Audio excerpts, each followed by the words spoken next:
Welcome to Successful Toy Podcast, where we shine a light on the positive side of every journey. Our platform is dedicated to celebrating the success stories and unique experience of people from all walks of life, regardless of their fame or background.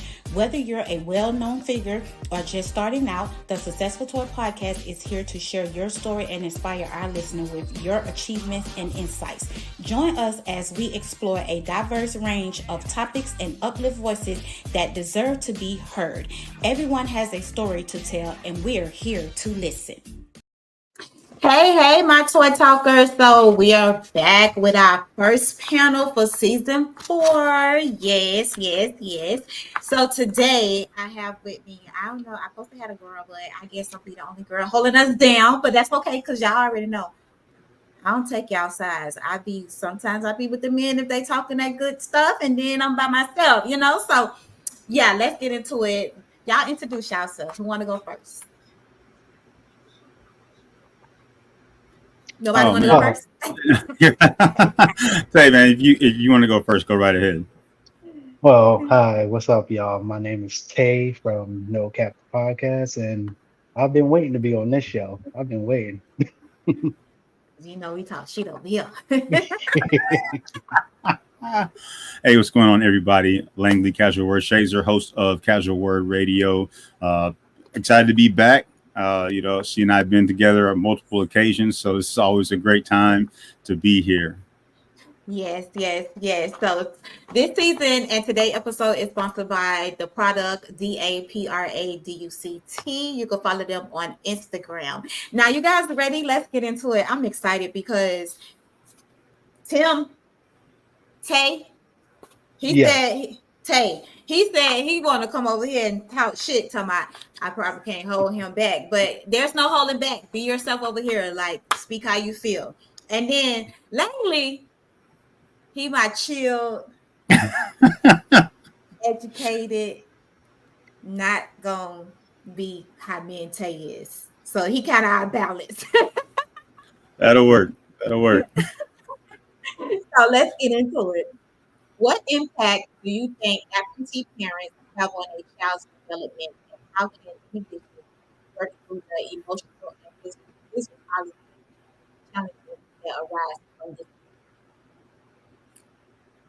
So if you could repeat that, you kind of went in and out. I don't know if that was my connection or if that was. Yeah, Okay. You went a little bit in and out. Okay. What impact do you think absentee parents have on a child's development, and how can individuals work through the emotional and physiology changes that arise from this experience? Good question. That's a great question. For me, I feel like you can't be absent in your child's life, first of all, because like the development mentally from them, like they're gonna like say a single mom is raising her child alone, like they're always gonna be missing that aspect of a father. Like me, I'm a single dad of a daughter, and like each and every day she asks me like there's certain things that I can't do as a man that a mom can do for her. So it's like if you can, even if you're not with the person, co-parent. Co-parent is the best way you can do it. Definitely. Yeah, I speak a lot about that. We talked about my latest book, Baby Daddy, changing the narrative, and that's one of the things that we talked about is being able to co-parent. And you have to remove yourself out of the equation because, to Tay's point, there are aspects of development that only a mother can support and nourish. And there's aspects of development that only a father or a male role model can support and nourish. And so it's really a collaborative effort to make sure that a child is well-rounded and as whole as can possibly be by having two role models. We want to say two parents, but two role models, both male and female, that are instilling positive attributes into that child. Okay, so Tika, the question was, What impact do you think absentee parents have on a child's development, and how can individuals work through the emotional and physical? I don't know why that word is a fucking tongue twister for me. Physical, y'all say that word. Physicology, physical. It's like Mm-hmm. Feel it. Physiology. physiology, That physiology. challenge that arise from this experience. I don't know why it's a fucking tongue twister for me. Can she hear us? Tika, can you hear us? I don't know what happened. No. Okay. Well, I feel like I agree with you guys. Like as a father, you should be in a child's life. I went through that. Didn't have my father in my life. I actually just did an episode on me breaking that trauma that I grew up with and finally releasing it from the trauma of my dad not being in my life. And it plays a big part because like you said, if it's a female, if you have a daughter, you really can't teach her the things that a mother can, but at the same time, she needs to know what to look for in a man, how a man should treat her, those type of things. And I feel like without, because my dad wasn't present in my life and I really didn't have a male figure in my life to show me those type of things, I feel like that's why I picked the wrong men, because I hear a lot of people and see a lot of people that do have their father in their life, like they want someone, they dating someone that's like their father. You get what I'm Mhm, saying? mhm. So I really agree with y'all when y'all say it needs to be. And then even if y'all not in the same household, at least have the co-parenting thing down pat to where y'all do talk to each other, where you can know what's going on in your child's life. Because whether she's a female, whether it's a female or a male, I still feel like guys should know what's going on in their daughter's life. Mhm. You know what I'm And saying? I want to jump in too, because I know we automatically think about absenteeism as it being a dad being out of the household, and we know most of the time that that's the case, and we know the numbers and the figures there. But one thing I do want to add to that is a bitter mother is just as dangerous as an absentee father figure. Mm-hmm. Right? I mean, we don't like to talk about that as often, but I mean, it has to be discussed too, to some degree, that when she's not healed, when she's still upset, when she's picking the wrong guys, that is just as impactful on that young person's life, male and female. Mm-hmm. A son is looking at these guys running in and out, thinking that's how it's supposed to be. Yeah. A young woman is seeing the same thing. If you see someone, and we all know people who use children as leverage. We know people who are trying to find someone to take care of her and the kids, and they're seeing that.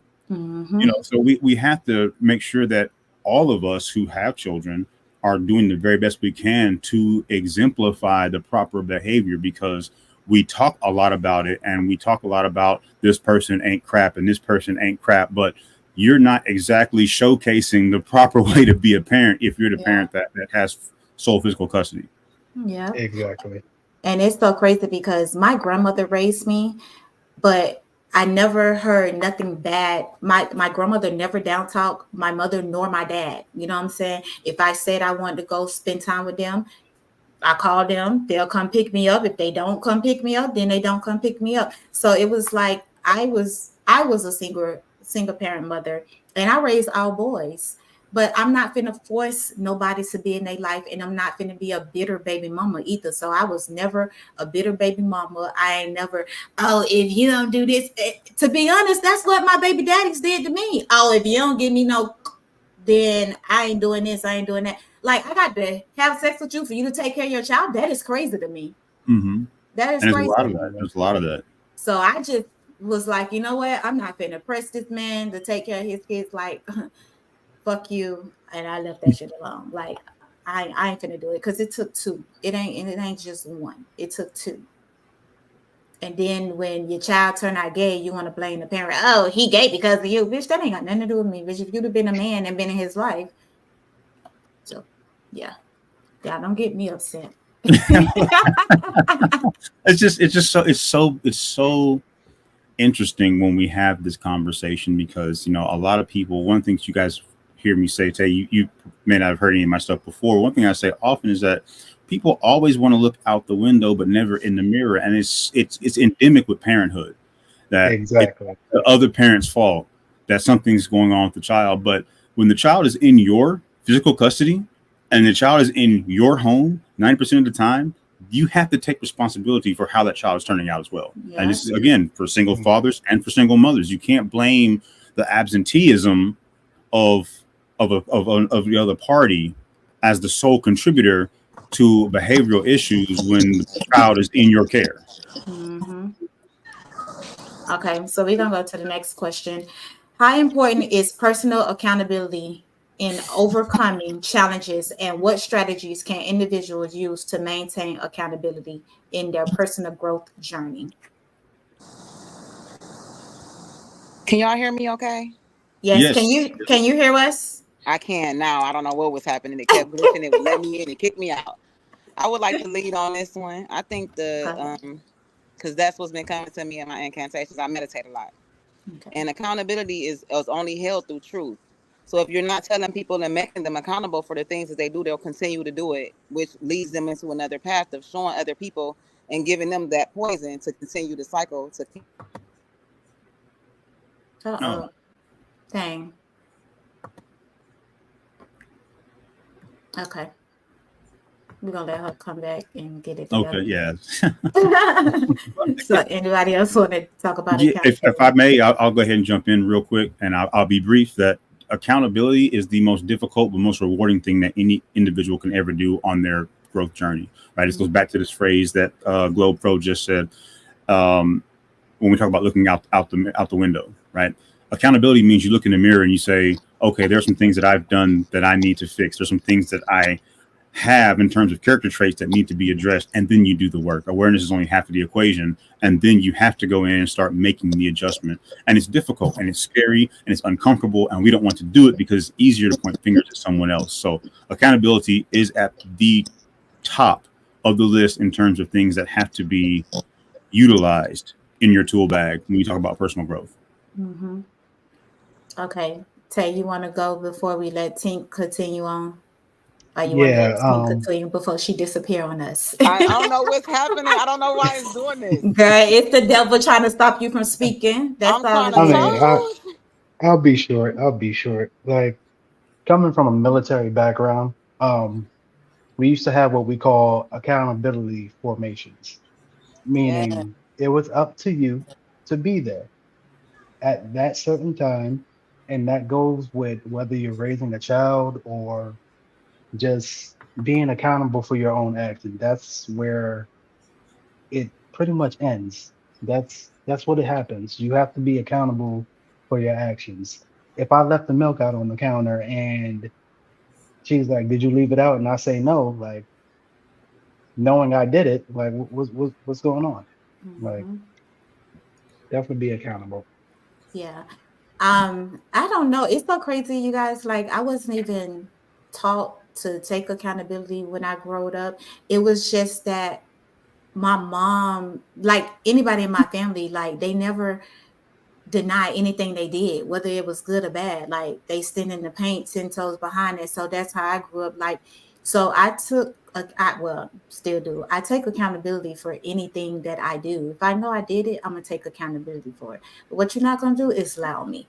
Like, no, I'm gonna take accountability for the things that I have done wrong. But what you're not gonna do is allow me and then think I'm just gonna agree to what you're saying for me to, no, I'm not doing that. And accountability is a buzzword for simply taking ownership. Mm-hmm. To your point, you guys probably didn't think about accountability. It probably wasn't terminology that you used, but it was just owning up to whatever it is that you're responsible for. Mm-hmm. You okay? You all right?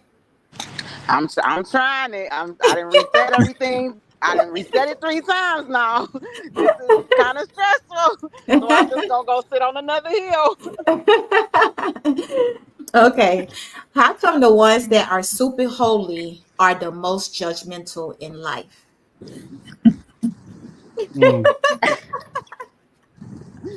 So I'm a non-believer, for everybody out there.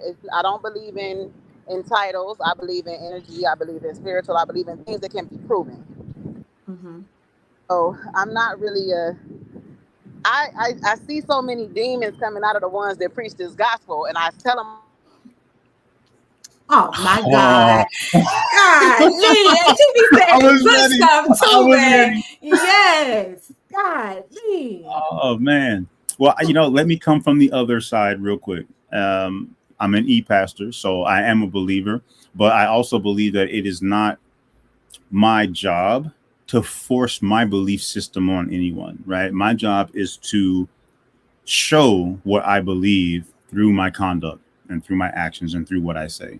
And I think to her point about the demons that are coming out of the church, many of the problems with Christianity in particular, because that's the faith system that I grew up in, that's the faith system that I operate under, has been Christian, has been people, right? It's the people who have now created this sense of entitlement to think that they're better than someone else. And one conversation that I had just recently is about this whole concept of orders of magnitude to sin.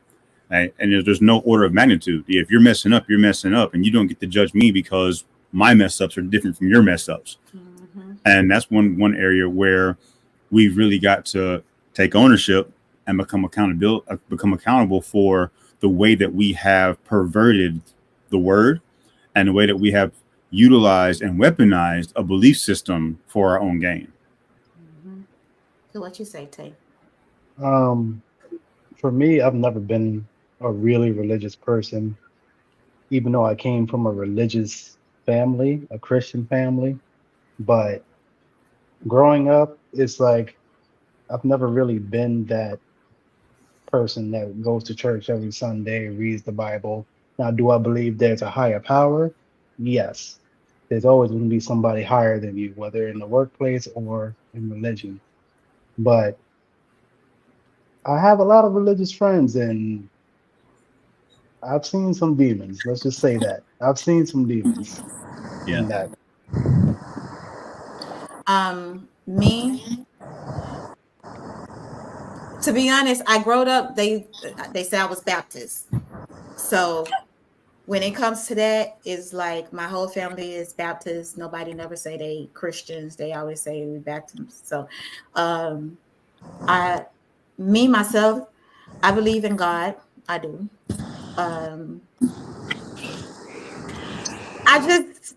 I just hate when I went away from the church because I went back to dancing. And when I went back to dancing, this was back then when the twerking first started on social media, because you promoting yourself for people to come to the club to see you. And the church people seen it on my Facebook and they kind of like judge me. And it's like, how can y'all judge somebody when you know y'all shit stink? And it's just like the people in the church is the most judgmental people, like you said, Langley, because they be feeling like they higher than died when they don't even supposed to be judging. That's a sin too. Yeah. Yep. What? There's a reason why there's over 30,000 different denominations in Christianity, right? It's because of people. And it's because people can't get enough of themselves, right? It's not about the word. It's not about their belief system. It's not about God or whatever label you want to put on it or whatever higher power you believe in. It's about you. And that's where we always make the mistake. Exactly. Mm-hmm. Tink, please fill us in what you were saying because Yes. we was mad because Yeah, I'm about to say, because I think that was cut off at the wrong point. So no, I'm not calling all Christians demons. I was raised by a devout Christian, I'm not gonna call her a great woman because she wasn't. She adopted me and 5 of my siblings. That was great, but she was trying to force and instill church in us, like basically beat it in us. Like if you don't believe this, and all of the teachings. I went through a situation when I was 10, and I can't unlive it. But everybody when my friend, I had gave her the knowledge and I told her what was going on, and she went to her mother, and her mother was a pastor. And well, at the time the women were just now transitioning into leadership roles. Mm-hmm. So the woman told me to pray about it, and it's gonna get better. And you know how I was 10. Let's keep in mind that I was 10. You know how they say the tooth fairy, if you put this tooth under the pillow, the money gonna mysteriously be there. Or if you go to sleep before 12, this fat man gonna come down the chimney and put these gifts under your tree. Or if If you go to sleep on Easter and you come out, it's a bunch of eggs out there. They all colorful. Some got money, some got candy. All of those things were happening to me. I was seeing it like it was real. The more I prayed, the worse it got. Like, honestly, the more that I prayed on the situation, the worse and it worse and it worse, to the point where I tried to take my life at 10. Oh man. So it made me like, sheesh, like the more I prayed, the worse it got. But the tooth fairy real, Santa is real, the Easter bunny real. Like, these are things that I'm being taught and learning. I can see them. So it drifted me away from religion even more to start doing research. And a lot of the things don't make sense. But the Christians, the woman that I came up under, she had so many wicked, evil like traits. She would do things that she felt like she was exempt from. Yeah. So it was making me look at her like, you keep preaching God, God, God, but you being wicked, wicked, wicked. It created in my mind a bubble like, is Christianity a cult or a religion? And it just stuck. But people who, when I went to church, the pastors sleeping with the congregation, and it was just a bunch of things going on within the church that made me be like, hey, this ain't right. This ain't right. This, I don't want to live like that. Right. So I just live in truth. And I seen the difference. When you live in a spiritual world of truth, you just tell the truth, the world will flow with you. It's a lot of things that can't be proven in that book, and I can't see it for myself. So since I can't see it, I can't put it in my brain and process it. I believe in something, just not, I don't put a title on it. I can't, if y'all weren't taught that his name is God, how would you know that? If y'all weren't told that, if you weren't told that the color black is black, it could have been pink. We don't know. Like, these were learned behaviors, and everything in religion is taught from a book that we don't even know where it derived from. I can't put those two on the same scope. It just doesn't equate here. And it is crazy because I have ran into a lot of people that so-called themselves holier than thou, and they so safe, but yet they're so mean, they're so grumpy, they cuss, and it's like, why are you so mean if you so saved, filled with the Holy Ghost? Like, don't you supposed to be happy? Don't you supposed to be doing positive vibes all day? Like, I know it's okay for you to get mad at certain things, but you walk around angry. Like, why are you so mad? Yeah, my mom calls them hell-bound pew sitters. I wrote a whole poem about that. And the first time she said that, I was like, yo, that is it right there. You know, people sit in church their whole lives and never build a relationship with God or with other people. You know, and that's part of the problem. You know, they're there, they're going through the motions, but there's no real belief. There's no real activity. There's no real mobilization to become a better person. This is just what you're supposed to do. So they spend their whole life, 60, 70, 80 years going through the motions. Yeah. In what religion or in what spiritual world do you have a whole congregation of people and the pastors become rich? If this word is supposed to be free. It's supposed to be a free teaching world, right? Because what I read, that tithes and offerings supposed to be food and clothing. So if a disaster happened, you go to that church to get food and to get clothing. If something happened to your family in that disaster where you guys can't eat or you have no clothes, that's supposed to be tithes and offering. It's never supposed to be money. He never said anything about money. There's materialism. There's a book. I'm gonna put it. I don't know if anybody can see the comments, but I can't put anything. But listen, pagan Christianity. Okay, everyone needs to read this book, Pagan Christianity. Now, when you read it, have an open mind, because it's not dismantling the belief system of Christianity, right? But what it is doing is unraveling a lot of the things that we have grown up believing to be accurate and actual when it comes to the religious part of the practice of the Christian faith, right? So I think everybody needs to read that, because there's a lot of things, to your point, Toy, about things that we think we're supposed to be doing that we're actually not, and vice versa. And so there's a lot of historical information that shows where a lot of these traditions come from that are nowhere in scripture. They're nowhere in any kind of actual belief system. It's just something that someone said, we should do this. And now we've been doing it for 200 years. Right. Yeah, the learned behaviors. And then when you go Everything to the is taught. church, and when you go to the church because your light's about to get cut off or you need to help them to pay rent, they won't They're even gonna help tell you. everybody. Yeah, because you're not a member, right? Exactly. They won't even help you because you're not a Not even member. that, and they're And gonna then, tell everybody. and I was going to say too, especially if they don't know you on the regular. Oh yeah, they're gonna talk about you like a dog. This woman's house caught on fire in our church, and she came to them for help, and they spread her business like wildfire. That ain't, I don't help me if you're gonna hurt me. Wow. Okay, we're gonna get out of that. Mm-hmm. We're gonna get out of that. So, if you suddenly became a billionaire, do you feel you have to take care of your whole family?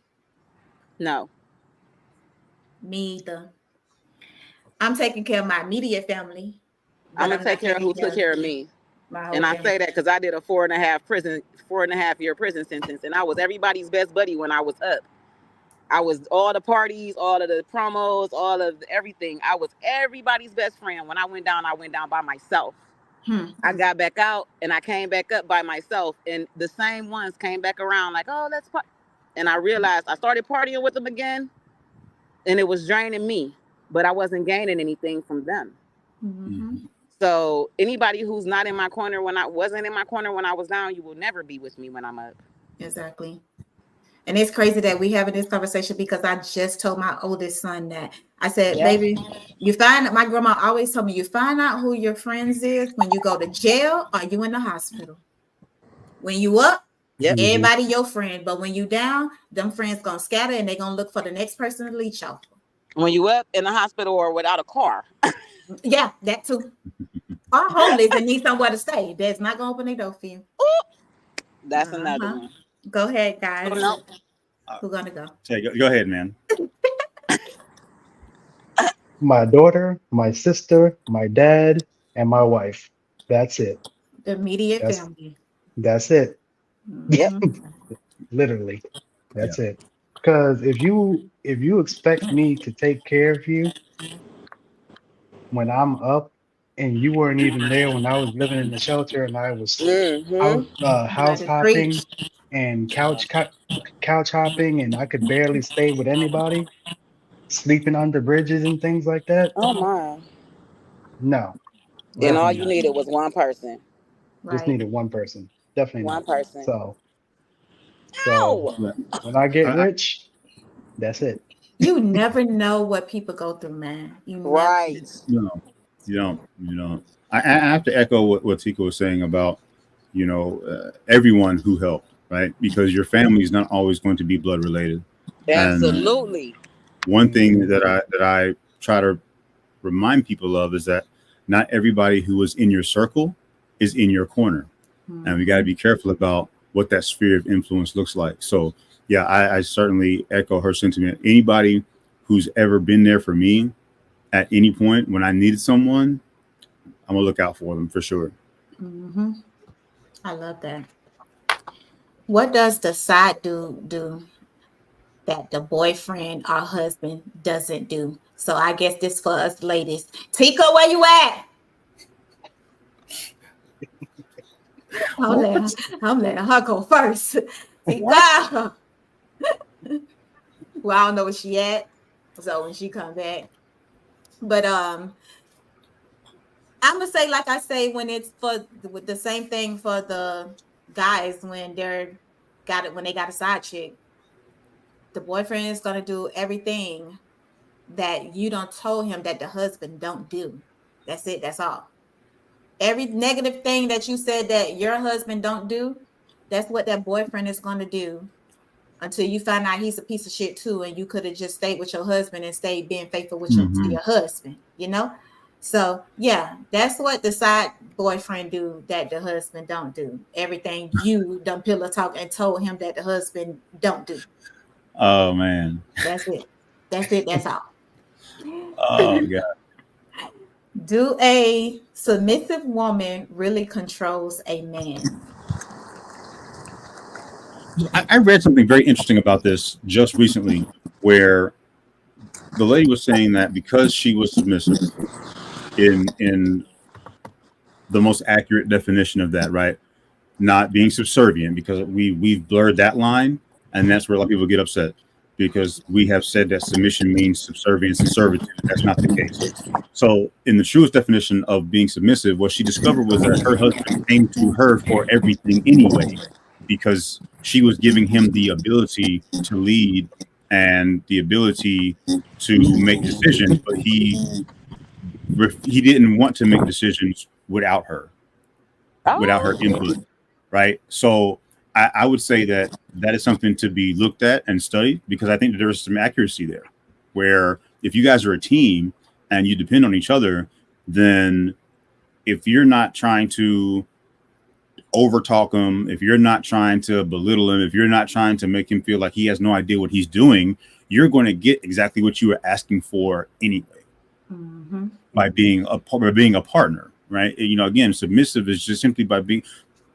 And let me just dive into this just for a second, because this is something that I deal with a lot. Is that when we use the scripture talking about being submissive, the very next line is that a man should love his wife, right? Wives, be submissive to your husbands, and men, right? This is in addition to love your wife, right? So this whole concept of subservience and slavery, we've got to dispel that, because that's not what being submissive is. And a lot of women have looked at that and said, this is what submissive means, so I don't want any part of it. And then that's why they're always single. That's why they can't find anybody, because no one wants someone. I saw something the other day that said being hard to handle or being too much to handle is not a good thing. It's not something to be celebrated, right? So you have to get to a place where you understand that as a team, and submissive goes both ways.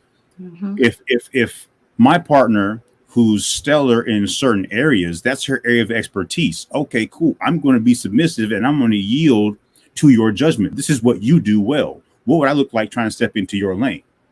And the same thing should hold true with anybody else. You know, when you guys are working together and you're trying to build something, wherever you are strong at, the other person should yield to that experience and that skill set. I love that. What you say, Tay? You see, being submissive, my definition of it is honestly just working together. Like, I ask my wife for everything. Like, hey, could I go hang out with my boys? If she say no, she say no. Oh, well, okay. But did that mean like she's controlling me? No. Did that mean I'm controlling her? No. We just have an understanding that we like to let each other know what's on the other's mind. That's pretty much it. Like, it's not really that serious, to be honest. Yeah, I like that. And that was for men. That was, so I don't have to answer. It's a respect thing, right? You know, Exactly. when you have a partner, when you respect your wife or your girlfriend, you ask out of respect to ensure that there's not a misunderstanding, right?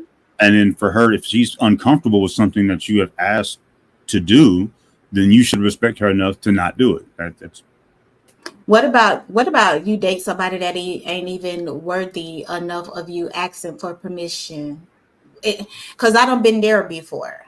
sure. Years ago. Mhm. Like, I done been to where I used to be the type of person, can I go with my friends? Is it okay if I do this? Like, getting approval type shit. And it was like, they just wasn't worth it though. Mhm. When I look back on life, it was like, they wasn't even worth that part of me. So when somebody run into someone like that, how should they handle that as a man? As a man, if you run into a person that is not worthy of you being submissive, then that should really tell you shouldn't be with that person. It's as simple as that, But I was because, dumb, stupid, young, and retarded then. well, the dumb, stupid, young, and retarded you was just that. And she should have knew that, like, you know your worth at some point. I didn't And at first. I'm just learning. I promise y'all, I'm just learning my worth. And I'm but 45 years old. I promise y'all, I'm just learning my worth. but that's it. Because at that point in time, you didn't. But as you get older, you start to be like, damn, that motherfucker wasn't shit, wasn't he? Absolutely. Like, and you start learning because I've been there too. I've been there, Yeah. and you just have to learn. That's pretty much it. Okay. Do you believe in soul ties?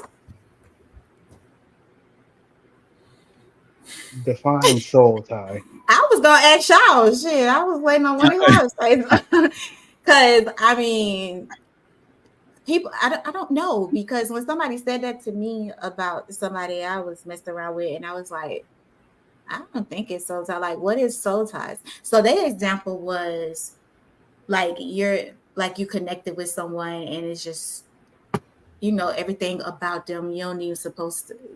They're supposed to really be a turnoff, but it's just like you always submissive to that person, and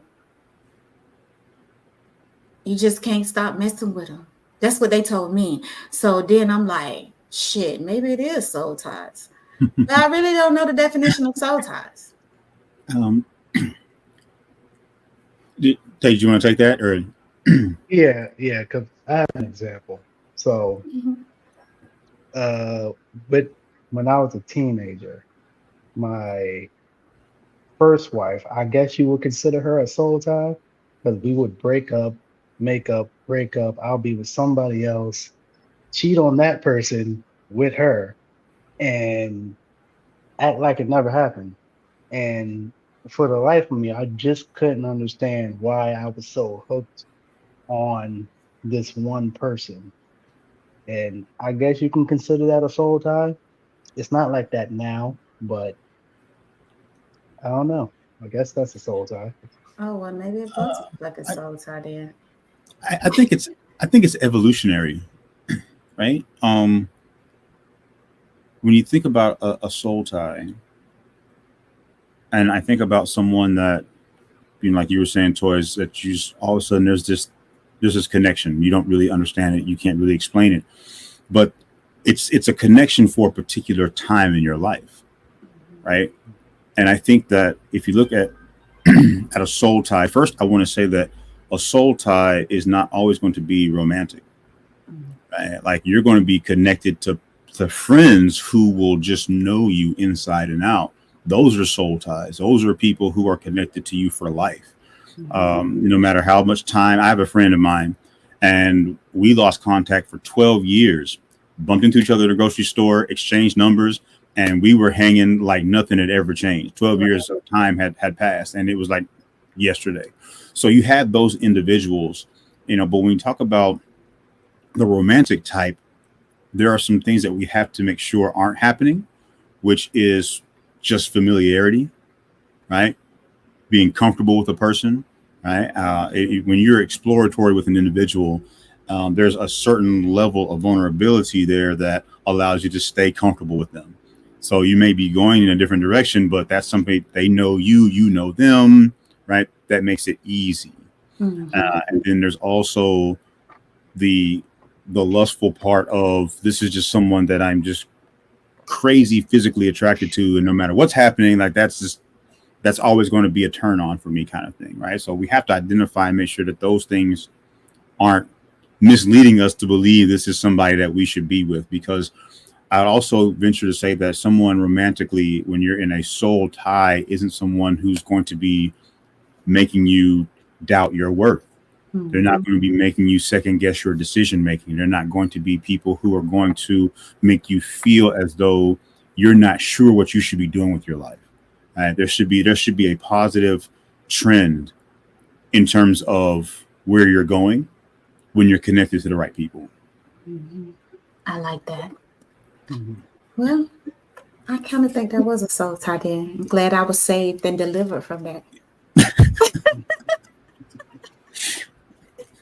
Have you ever stayed with someone because the benefits was too good?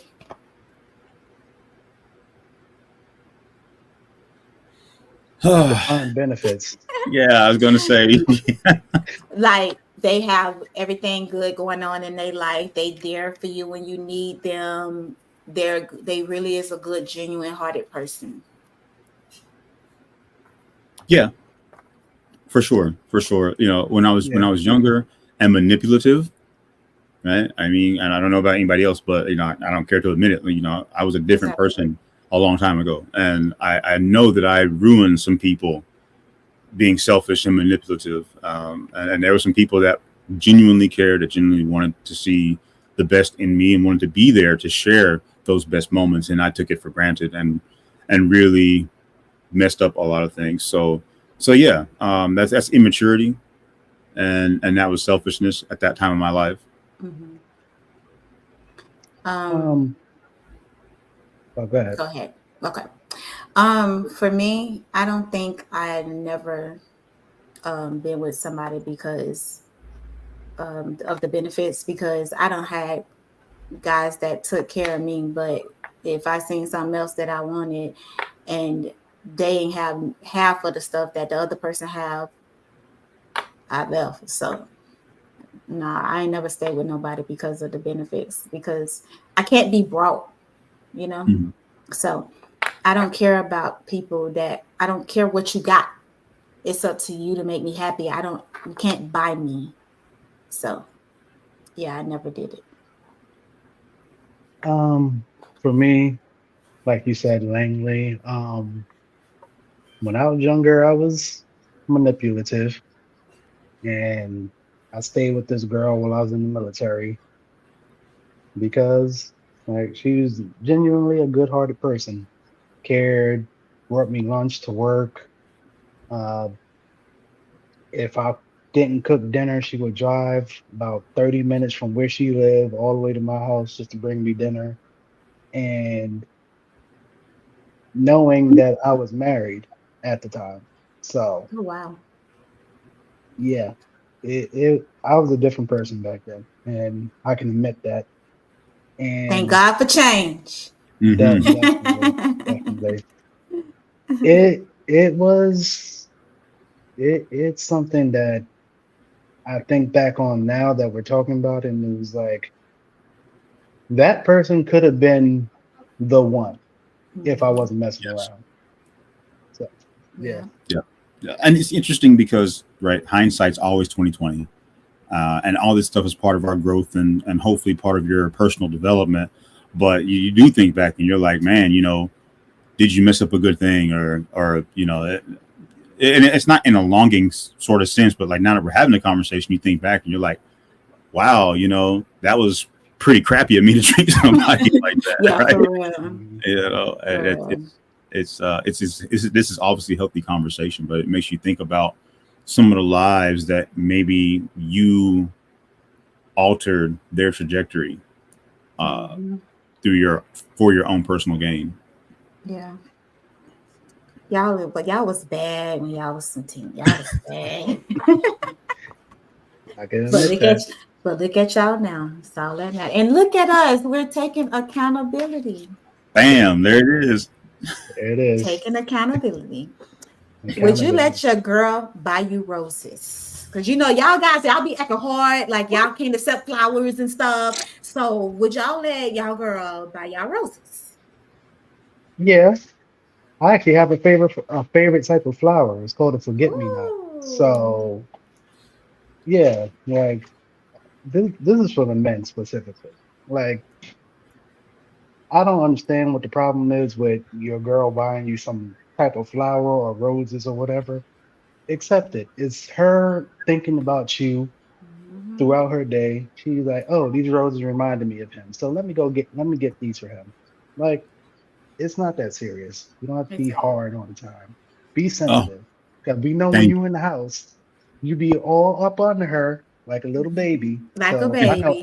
I know I do it. So shit. Facts, Mhm. facts. Yeah, and there's Yeah. nothing wrong with it. To his point, there's nothing wrong with it. I love flowers. That's all, you know. Like my girl, she's like, would you please get rid of these old flowers? And I'm like, no, they're Put the still put upright. the flower food in them and all. Like, no, I'm Come trying to on, keep them alive. they are still upright now. Leave me alone. They're gonna stay right there. Yeah, but yeah, to Tay's point, man, um, it's not about being tough. You know, it's not about being tough. It's not about being emasculated because we have associated flowers with feminism, right? Mm-hmm. But flowers are just right? I mean, they're a sign of caring and love and devotion, and we should be able to see them as that. Right. I love that. And I'm glad I finally talked to some men that will accept flowers. Jesus. Listen, you can send them. Like it's crazy because they be I be seeing it on social media too. Like even the guys that I used to date. What? Why you don't like flowers? Like that's crazy. That's the past. We're not gonna do it on that. What's your idea of a first date? First date. Well, my idea of a first date has changed over the years. I hope you So didn't let social media change that. Go ahead. no, definitely. Hell no. So when I was a teenager, my idea of a first date was to go to like McDonald's or something and just talk. But now that I'm an adult, I get to know my person and then I plan the date according to that. So if she just wants to sit in the park and talk for 18 hours, that's what we're doing. Like, I like first that. dates don't have to be difficult. And I talk to a lot of my guy friends, and they say that they do coffee and tea dates because they don't want to spend X amount of money on what, like, on their partner or whatever. And I don't understand. Like, I'm your just partner. take exactly, or the person that you're dating. Just take them out on a date. It's not that serious. I feel like let me before you go, Leslie. I feel like talk about what you're saying, piggyback on what you're saying. Like when when you saying coffee or tea, I was thinking, okay, maybe that's their first time taking that person on a date and they take them for coffee or tea, which I would understand that because you see social media these days, these females.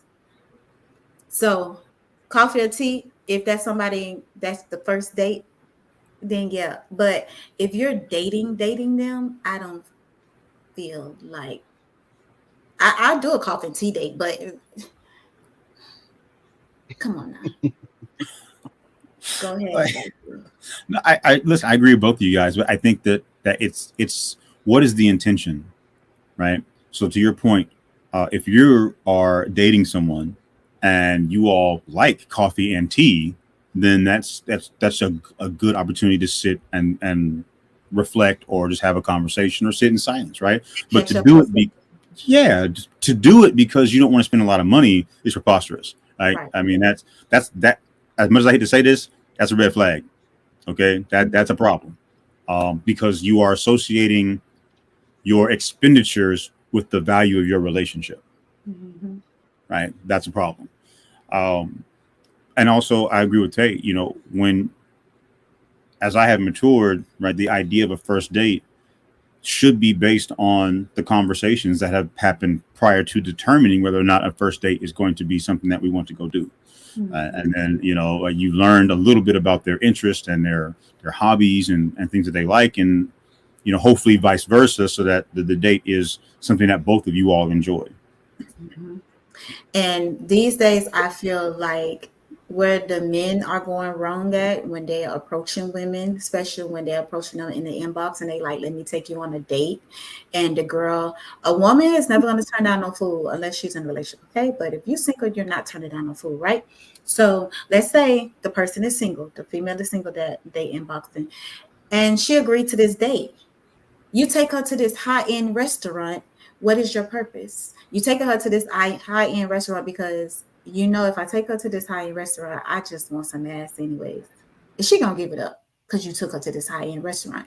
So why open the door for girls like that? And then you don't want nothing but that from them. You don't want nothing else from them but that. So it's like people these days, they're not trying to get to really know people. It's all about the money and what you can buy for me and what you can do for me and where you could take me in these lavish things. So it's not these days, nobody is dating no more to really, really get to know the person. That's how I feel. And then to piggyback off of you, Toy, then once you take them on these high-end extravagant dates and you do get what you want from them and it's good, you're going to have to keep that date up. Thank you. You're going to have to keep it up because if you took her to a Brazilian steakhouse the first date, now you got to take her to somewhere that's up Higher. there. Yeah. Yep. Higher. So, Mhm. yeah, no. Mhm. Yeah. Yep. And there's nowhere to go from there to piggyback off what both you guys are saying. And what happens if you all flourish into a relationship? Where do you go from there? Right? Where do you go from there? So Because she's not going to accept nothing less from you. yeah. And You're it's exactly crazy. right. And she probably wasn't even that type of female, but you made her like that. It's interesting, and something that you said about the expectation portion of it. And I'm going to say this because we're going to be real and practical on this show, as you and I've always talked about.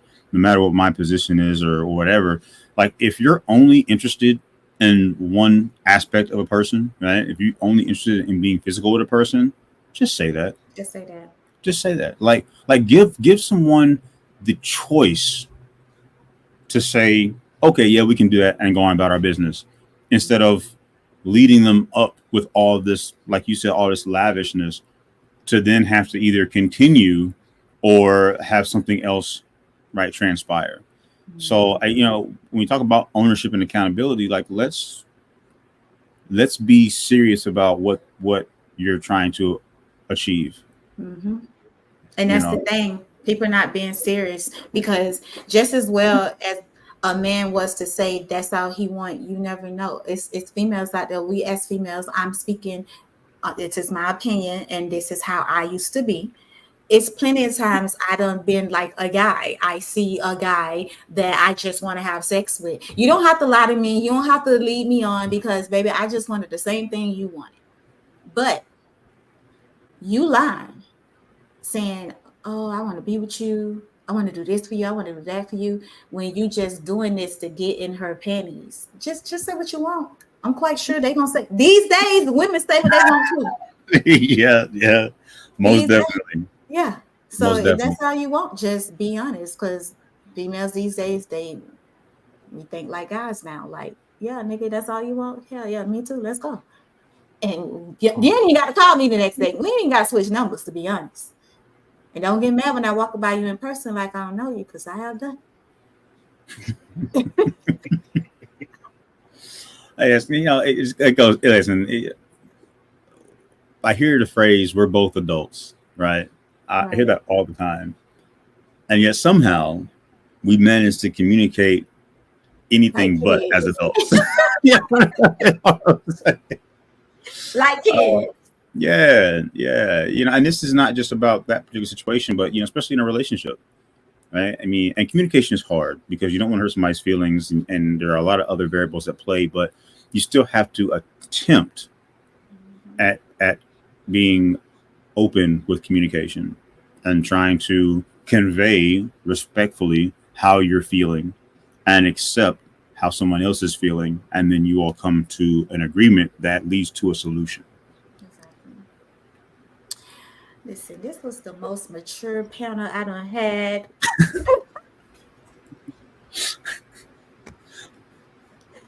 The one that ended my last season, baby, it wasn't even the girls on here fighting. It was the guys fighting with each other. It was too funny. Like, but that was our last question for the episode. But before I let you guys go, I'm going to hand the platform over to you guys, and I want you to let my audience know how to find you. Tell them everything you have going on. Anything you have going on, you want them to know, promote yourself. So I'm going to step down. Say, go ahead, man. Take it away. All right. What's up, everybody? Wow. What's up, everybody? My name is Tay from No Cap the Podcast. You can find me on Instagram, YouTube, and TikTok, and here on Facebook at No Cap the Podcast with two T's. And this Saturday, I will be interviewing my sixth grade teacher. Haven't spoken to her in years, and it's going to be a good episode. So definitely tune into that. Well, what's up again, everybody? Thanks again, Toy, for this opportunity to be here. Tay, thanks for you being here and your insight. This has been a great discussion. Look forward to hopefully having more of these in the future. You can find me anywhere you get your podcast, Casual Word Radio. I'm on YouTube, The Casual Word. You can email me, thecasualword@gmail.com. Go to thecasualword.com and check out some of the other books that I have. I've got 7 books out. Working with some other platforms to get more content out. So be on the lookout for that as well. And you can find me on Instagram at The Casual Word. You can find me here on Facebook, Langley Casual Word Shazer or Casual Word Radio. Check out either of those. And we're going to continue to bring you guys high quality conversations like these and encourage you to continue to do what you can to become the best version of yourself. So I want to know, Langley, do you still do the words for the day, the inspirationals? So I haven't been doing them. Okay, and actually, you came to mind just the other day because I was thinking about that. But I'm probably going to gear that back up. Took some time for my own mental health because that's draining to try and go live every single day. And I've just been teaching on Wednesday nights Bible study, midweek refuel, and then I've been doing my positive pivot on Saturdays. Okay. Because I missed that. I missed that a lot. It used to touch my soul with them. And we're gonna bring it back. We're gonna bring it back. But you gotta recharge, right? You gotta get filled back up. Yeah, because you have been missing. So I want to say thank you guys for coming on Successful Toy Podcast, doing this panel with me. Like I said, this was the most mature one I've had. Okay. Y'all even had me calm on here. And y'all know if y'all don't see mine, we be on there talking mess, okay? But I want to say thank you to the audience that tuned in, that liked, comment, shared. We appreciate you guys so much. We will be doing more panels on a regular now. I was about to say something to Tay, I can't remember, but I'm gonna be on No Cap the 30th, right? Yes, the 30th. The 30th. So y'all make sure y'all tune in to that. How can they find it again? How can they listen and watch? Y'all can find it on YouTube, TikTok, Instagram, and Facebook at No Cap the Podcast with 2 T's. Period. So with that being said, thank you guys. Don't y'all go nowhere, but they got to get the hell out of here. So I will see you guys on the next episode. Thank you for tuning in to the Successful Toy Podcast. Be sure to like, follow, and subscribe on YouTube and Twitch. You can also watch us on Facebook Live. If you prefer to listen, find us on Spotify, Amazon Music, Listening Notes, Samsung Podcast, Podcast Index, Apple Podcasts, and iHeartRadio. See you in the next episode. Bye.